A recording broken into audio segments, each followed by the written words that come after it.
خلال فترة التسعينات ليلى علوي كانت راكبة الطيارة ومسافرة أوروبا عشان تحضر تكريم في مهرجان سينمائي، وشافها مطرب صعيدي لابس جلابية وعمة وما قدرش يشيل عينه من جمالها. المطرب ده كان رايح يحيي حفلة هو كمان في أوروبا، وما كانش متخيل إنه هيتشد الجمال ورقة ليلى علوي اللي كانت في الوقت ده في قمة مجدها الفني. وبطريقة أوتوماتيك راح لها المطرب ده وقال لها: أنا معجب بيك يا فنانة وعاوزة أتجوزك. ليلى علوي بصت له واعتذرت له وقالت له: انت من دنيا وانا من دنيا تانية خالص. وهو بعدها قرر انه يحكي حكايته لكل الناس في اغنية مشهورة جدا. يا ترى مين هو المطرب ده؟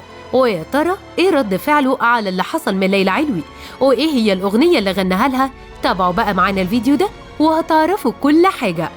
تعتبر الفنانة ليلى علوي من أجمل فنانات مصر في زمانها، وكان بيجري وراها ناس كتير ومنهم الجان فاروق الفيشاوي، ومحدش عارف ياخد قلبها.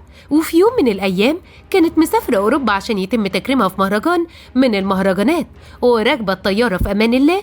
مين كان قاعد جنبها وشاف جمالها؟ انسحر، وهو مطرب صعيدي من مطربين المواويل الصوفية واسمه محمد العجوز. هو شاف ليلى علوي من هنا وطب في الحب من هنا من أول نظرة، وما بقاش عارف يروح فين رغم إنه هو كان مسافر هو كمان عشان يعمل حفلة هناك.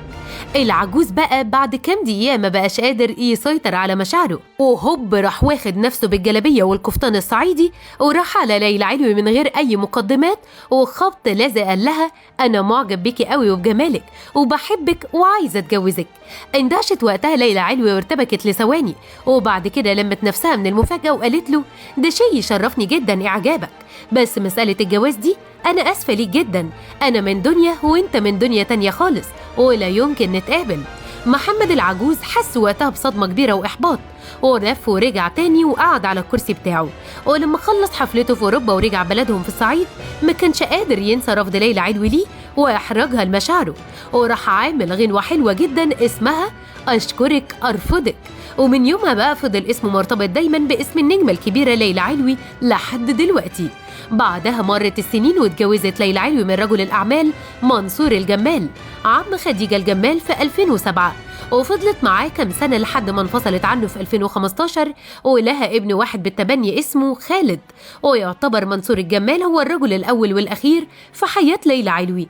أما بقى محمد العجوز فاتشهر بعدها وبدأ بقى اسمه يكبر خارج مصر ويعمل كمان حفلات كبيرة قوي في روما وباريس وكمان أمستردام وغيرها كمان من المدن الأوروبية.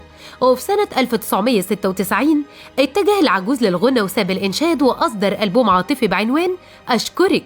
وفي النهاية بقى يا ترى إيه رأيكم في قصة حب محمد العجوز للفنانة ليلى علوي؟ وتفتكروا لو كان اتجوزها كانوا هيكملوا مع بعض ولا لا؟ ولا تفتكروا كان وجهة نظر ليلى علوي صح؟